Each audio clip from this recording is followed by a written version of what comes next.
I always had a real passion for cutting edge technology and sort of pushing the boundaries of current thinking around technology, and that really enticed me into getting involved in a PhD.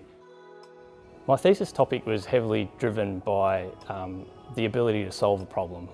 I'm a very hands-on physical person, and I needed a tangible issue that I could tackle and address.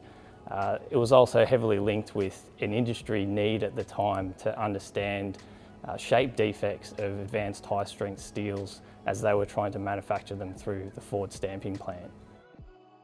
The Deakin difference here really is the closeness of industry. We've got so many industry partners co-located on the campus here that you're directly plugged in and submerged in that environment of solving real-world problems.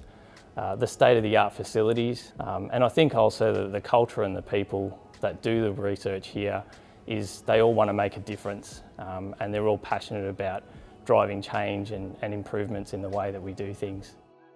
My supervisory team really consisted of sort of two factors. One of them was the academic element, supported, and they were really a great mentor and great friend, and then the industry partner themselves, who really grounded the work I was doing and kind of cemented with me that what I was doing made a difference.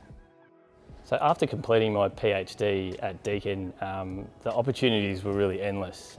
My close engagement throughout the PhD with industry led on to a number of avenues, engaging and managing a number of R&D projects with other automotive companies, looking at lightweighting solutions for some of the problems that they were facing at the time.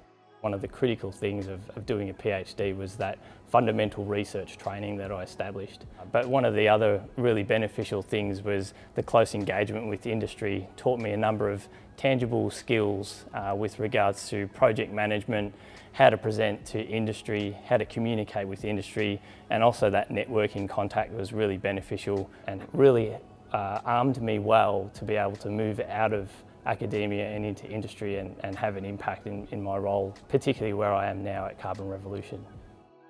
At Carbon Revolution, we were basically built off a research foundation.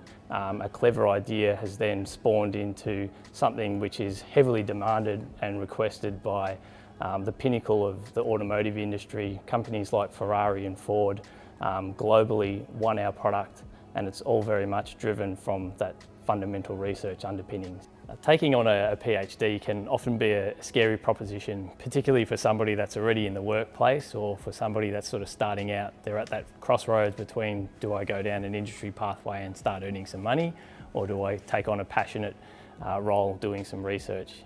The Engineering Future Leaders programs seems fantastic in terms of offering, a generous scholarship to support yourself through that, and so making the proposition even more attractive.